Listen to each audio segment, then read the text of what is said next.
What's up, Joe?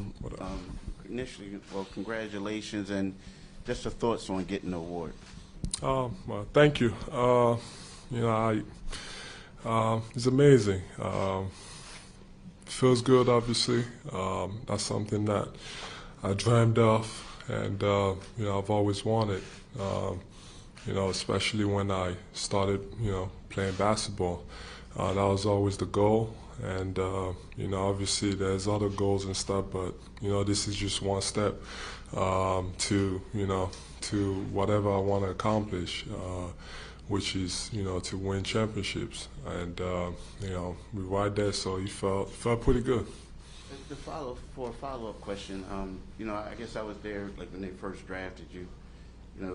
Initially you thought you were going to go to Cleveland, right? Then you break your foot. Then you missed the following year. And there's also that time where your brother passed away, right? And you were thinking long and hard about giving all this up and going back home. And, I think this is a testament to perseverance, sticking it through, and now you're the MVP when you were actually thinking about giving up basketball. I've always said it. I feel like my life is a movie. You look at the way, obviously starting playing basketball at 15, and not really know. I mean, the whole goal was to just when I got the chance to come to the U.S. was really to come get a degree and find a way to get a job because I didn't think basketball would take me anywhere. So with everything that's been happening, obviously losing my brother was a big part of it.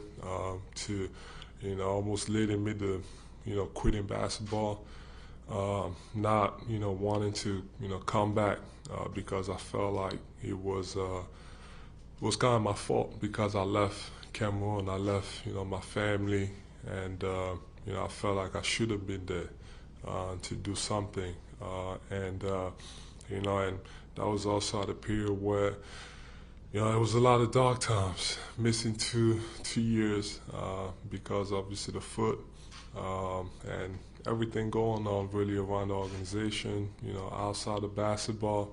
It was tough, but I'm just glad that I pushed through it, and I'm here sitting in front of you guys, having accomplished something that a lot of people don't get the opportunity to.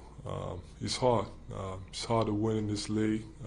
It's hard to be successful in this league. There's a reason why, these are the best basketball players in the world, and to be sitting here and feel like I won something as far as the most valuable player is great. But then again, he's also part of my story because I've always felt like I was a role model, and especially to my Cameroonian people and my African people, and I feel like, just looking at my story, that's, they can look at it and be like, wow, he did it. Probably the probability of someone like me, starting playing basketball at 15, to get the chance to be the MVP of the league is, I'd say probably -0. Yeah, with all the opportunities that, we don't have a lot of opportunities back in Africa in general to get to this point. But, improbable doesn't mean impossible.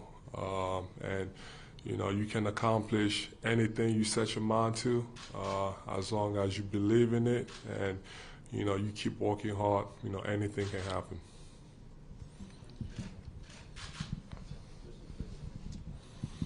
Joel, you mentioned those dark times. Since then, where do you feel like you've grown as a person?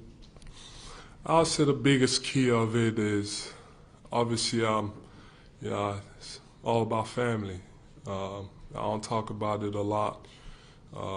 My son, I would say, is probably the biggest part of it. My parents, they've been here, from the beginning. I'm still kind of pissed at my dad because he didn't let me start playing basketball until 15. Who knows what I could have been, if I had started earlier, but he made the right decision. Everything happens for a reason. You know, my mom, she doesn't really care about all of this. She just wants me to be healthy and, you know, be able to, you know, do what I love. So that being a big part of it. And then obviously my family, you know, fiance, Arthur, like I said, he's the, you know, obviously losing my, you know, my brother, and, you know, I think, and then giving his name to my son meant a lot. And he's, you know, my son is, you know, the reason why I'm really sitting here, because I just, you know, when I found out, you know, we were having a kid, I just remember I was like, I gotta be a great role model, and I gotta set a good example. I want him to understand that, you know, his dad not only was pretty good, but he also worked hard, and he went and, you know, took everything he wanted. So he's one of the reasons why, like, my whole mindset just changed. Everything about me just changed. The way I went about my business, my life, everything just changed, because I just wanted to be a great father, set a good example, and you know, and then obviously there's been a lot of people along the way. You know, if I start going through names, we're gonna be sitting here for a long time. But so they know who they are. I mean, Drew, you know, Kim, you know, the Talent family that were a big part of, you know, my rehab. You know, when I got to the league, that really took care of me. It's a lot of people. You know, I got a lot of, you know, may seem like I don't have a lot of friends, but I do have a lot of friends. Like I said, that know who they are. You know, my guys from LA. I won't go through names. There's a lot of people, but a lot of people have helped me get here. It would not be possible without those people. They've sacrificed a lot for me. But story's not over. You know, like, yeah, I don't want to say, but you know, it's baby steps, you know, to get, you know, where you want. And, you know, we went all through these years of the process to trying to get, you know, these opportunities. And I think a lot of credit goes to the fans also, because they've been so supportive, you know, from the beginning. You know, showing up to games, even though there were seasons where we won 10 games and EB hanging a banner in the locker room. I remember being pissed about it because my name was up there and I had nothing to do with it, because I'm just not a loser. I hate losing. But you know, we went through a lot, whether it's the burner accounts, you know, my guy Sam Hinkie, you know, getting kicked out, and there's a lot that has happened that we had to go through, and I think the fans are a big part of it. Always been supportive, and like I said yesterday, this is about, it's not just, you know, for me, my teammates, the whole organization, the fans, you know, everybody played a big part of it.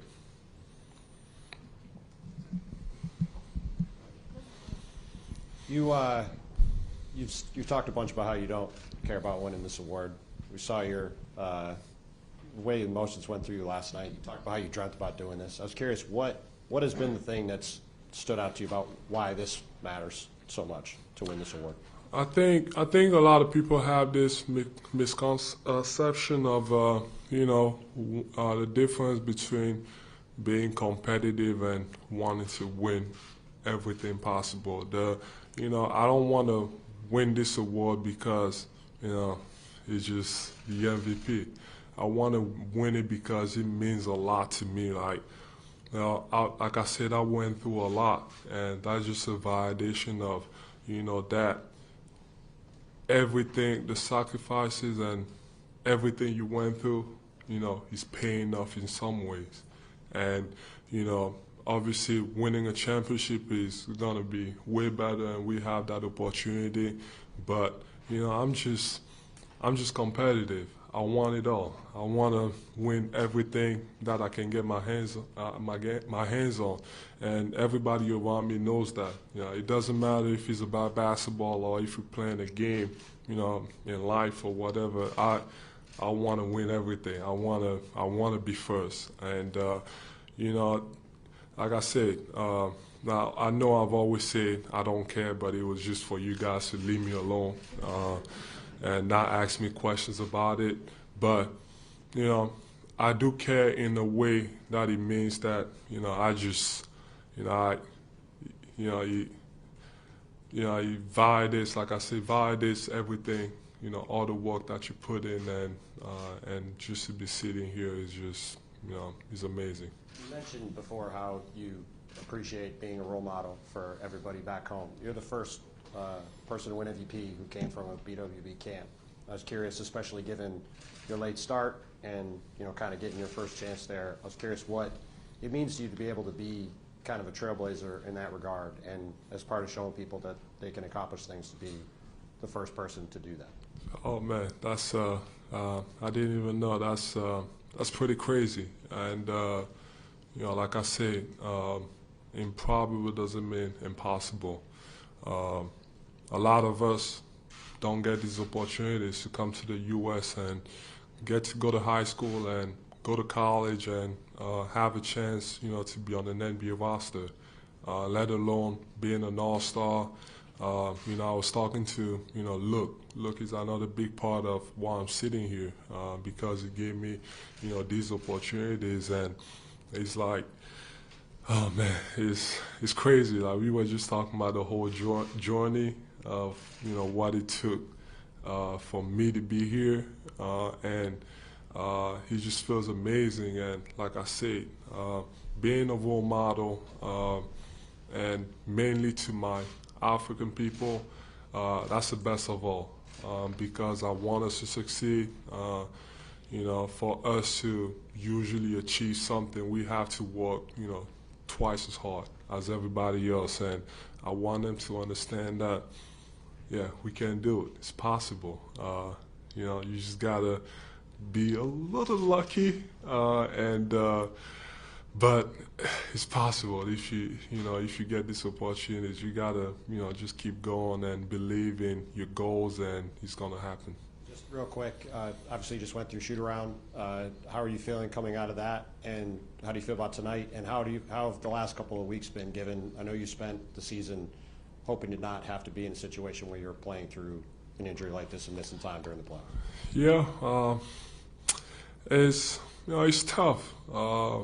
But like I said, my life is a movie. Everything happens for a reason. Every single year, always, you know, something freaky happening, and that's okay. That's another challenge on the way to, you know, getting to where I want to. And you know, obviously it's hard dealing with another injury, and you know, but you know, when something like that happens, you got about a day to, you know, kind of be sad and whatever, and it's time to go back to work and, you know, rehab and try to make sure you do everything possible to be able to get back on the floor. So obviously it's earlier than we thought, considering what I had, but I'm just glad to, you know, be able to, you know, go up and down, you know, and kind of see how it feels. So we're just gonna take day by day and, you know, see how it feels and go from there. Okay, so just to clarify, is it still up in the air if you will go tonight, or what are you expecting for tonight's game? And then I have a real question, I promise. It's a possibility, just like it was a possibility in the first game. But you know, I'm gonna listen to those guys and, you know, see what they have to say, the doctors, and you know, obviously I want to play. You know, everybody knows me. I just love being on the court, and I love to play. So there's a possibility, and I got the green light, and then we're gonna go ahead. But like I said, we're just gonna talk about it. But feel pretty good, just like I felt about the game.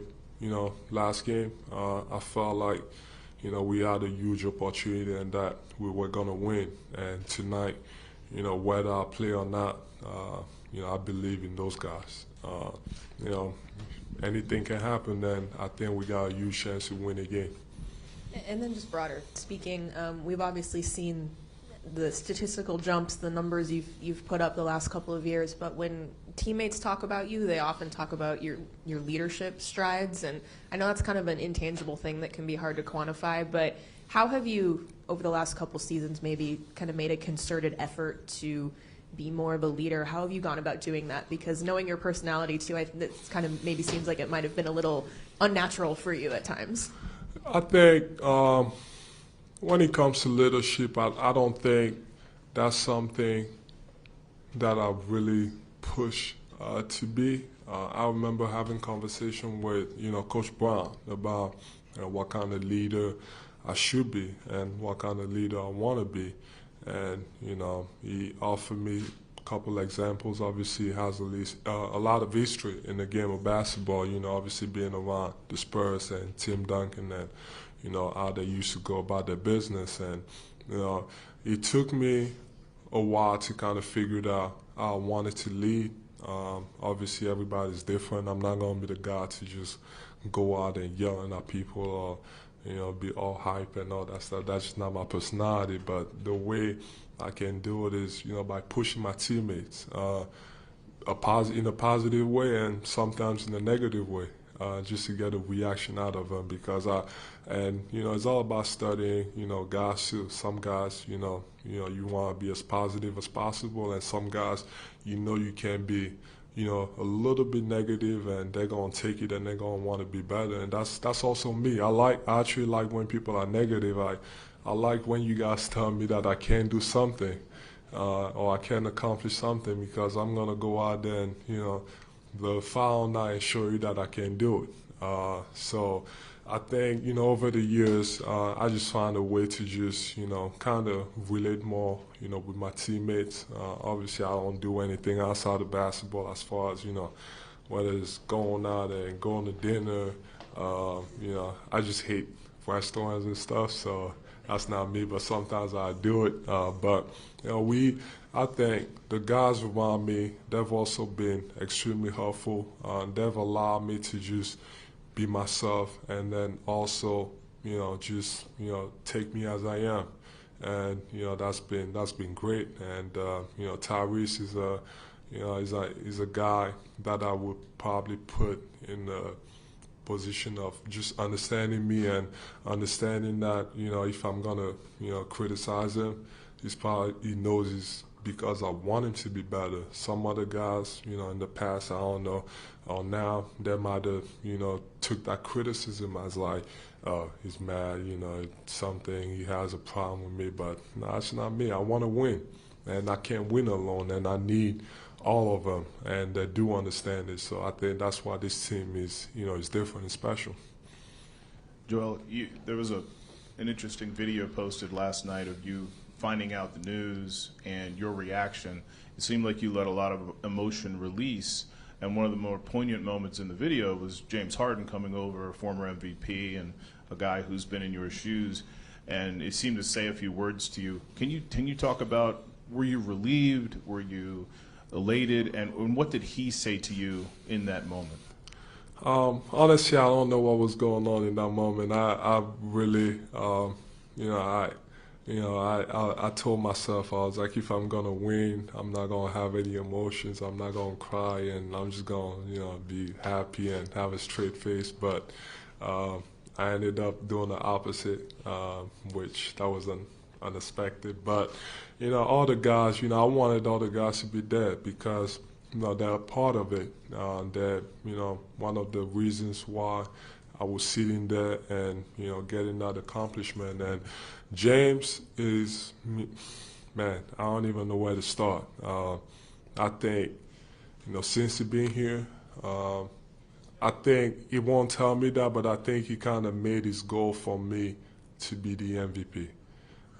He's given up a lot, and he's, obviously I've always said it is the best playmaker I've ever played with, and he's the best playmaker probably in the NBA. So he's been helping me as far as, getting me easy opportunities, whether it's to score the ball or just be a better basketball player on and off the court. And, he was just extremely happy for me, just like they all were. And that meant a lot for me. That meant a lot to me, to know that, your teammates care about, you as much as I care about them.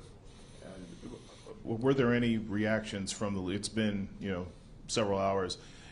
Has there been a reaction from outside of your team that really resonated with you, whether it be from a guy like Luke or whoever, where you said, "Wow, I didn't expect to hear from, Tim Duncan or Hakeem or somebody like that"? Has there been a response that you've received that may open your eyes? No, I mean, I just obviously my people, my friends. I haven't gone through my phone, and whenever I get the time, I'm gonna go through it all and make sure that I thank all of them. And also, I gotta thank all of you guys, for voting for me, and but I'm just I've just been overwhelmed with the love and how much people have been supporting me over the years. And like I said, if I go through the names, that we're gonna be sitting here a long time. But I'm just so appreciative of everything everybody has done for me, and the support they've given me over the years. Joel, there were points early on in your career where some of your coaches, I'm thinking stories with Bill and Kevin specifically, where they would tell you could accomplish things like this and you didn't believe them. Is there a specific point in your career or a period of time where you started believing that you belonged in a league and that you could accomplish things like this? Yeah, I think the most memorable one is probably our first game. I know, before that, a lot of people were always telling me, you have, and it goes back to probably, I'll say college, when Coach Self used to tell me that I was going to be a #1 pick. As for a kid like me, I was coming into college. I was supposed to be there for 4 years. I remember I wanted the red shirt and probably be there for 5 years because I just had no idea that I had the opportunity to go to the league. And he used to tell me, "You're going to be a #1 pick." And then I was like, man, I've always been told these coaches lie, and they're going to tell you what you want to hear, and that's not what they believe in. And that ended up happening. And then obviously my coaches that I've had, whether it's Coach Brown, the Billy Lang, and so on, like all those guys, telling me about how good I could be. In the back of my mind, kind of believe it, but I didn't. But I believe it because I wanted to also push myself to kind of, not prove those people wrong, and to make sure that they can say that they were right when they said all those stuff. So, but when I first played my first bucket, I remember the turnaround fadeaway jumper. That's when I knew I was like, oh man, it's on.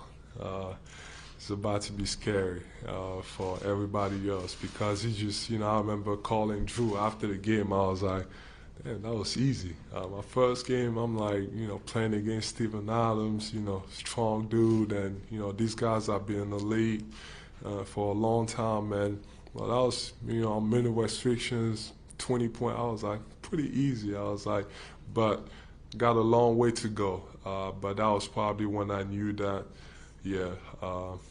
I could do something special.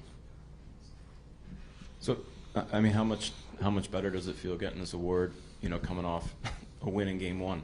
I mean, this is the first time, in your career you're going to go into Game 2, I think, with a 1-0 lead, and in the semis, your 3 wins from the Eastern Conference Finals. I mean, that had to have been, much better than coming off a loss. And where's your mindset at now? And what do you think of this opportunity you guys have? I told the guys yesterday we had about 5 to 10 minutes to celebrate and then move on to Game 2. I think that's where I'm focused on, and that's where everybody's focused on. So game one is over. It was a great win, but we understand one game at a time, and that was a great win, but we move on. Tonight is going to be a whole different game. They're going to come at us, and everybody's got to be ready to respond and then also punch back. So we focus on tonight, and this is like James was saying, this is like a game 7. Like we have to find ways to try to win this game. We got to do whatever it takes, whatever is possible, to make sure we put ourselves in positions to win this game, and that's what I focus on. And tonight, we gonna do whatever it takes to make it happen. And whether it's tonight or at some point in the future, are you confident that you're going to be back at some point and can make a difference in this series? Yeah, I mean, at some point I'll come back and add what I can, and then obviously, be as 100% as I can be. But I'm sure I can make a difference. I'm just gonna have to figure it out where I can help, and that's gonna be the easy part, because we just know how to play with each other, with or without me. So it's gonna be easy to get back into it, and then for myself, just gotta let the game come to me whenever I come back. Haven't really done anything the last 2 weeks, so I think the biggest game for me is not pushing anything and just let the game come to me. Joe, Doc the other day was talking about how, I guess he had a conversation with you when you first got here about trying to get you to this level. Can you just kind of talk about those conversations and what he's done to kind of push you to get to this level? Man, I remember the first conversation that we had when he got here was obviously it was about a bunch of things, but about basketball, I think he just wanted me to figure out who I was and who I wanted to be, and obviously as we got deeper in the conversation, he started kind of making me understand that to be who I think I am and who I think I should be, was to make sure I just knew my spots on the floor, and where I wanted the ball, and and that I had to go and kind of perfect it and work on it over and over and over, and that helped a lot. And then we went back and we looked at film. I always go back to playoffs, earlier in my career where I was just a post player and it was easy to double, and it was easier to harder to score, and we just looked at it and we figured out we were like, well, the better spot on the floor was the nail and the elbows area, that the mid-range, and so we started working on it over and over and over, and I think that's one of the biggest things that he made me understand, that for me to be as successful as I want, I just gotta find the spots on the floor where I'm extremely comfortable and make a living out of it. Joel, you've mentioned a couple of them already, but your teammates as a part of this group, when you think of Tobias or Shake or Furkan, who you've been with forever, or PJ, who just came in this season, what about this specific team made it easier for you to win an MVP, and what excites you about this specific team moving forward? That being, I think we just care about each other. We care about each other's success. We want everybody to be successful, and I think we also have a lot of veterans, and you got a right combination, and you got guys that understand that for everybody to be successful, you got to win, and to be able to win, everybody has to do their job, and they have to understand what the job is, and they got to go out and do it. I think that's the key. Obviously, adding PJ has been a huge part of it. Tyrese has taken another step. D-Melt has been great. I know Furk is not getting a lot. He's not getting a lot of minutes, but he's working hard to make sure that he's always ready. And I've been with him, for a long time. So, he can play. But, it just so happens that, coaches have to make decisions, and, that's just the way it is sometimes. Shake, all those guys, Tobias, we've been through a lot. So I'm just happy that, those guys are just able to go out and, do something like they did, game one. And, that's something that they can do every single night. So I just believe in them, and they know how much I care about them, how much I believe in them. So, I'm just excited to, just come back and whatever that is, and, add, whatever I can. Thanks, Joel. Thanks, everybody.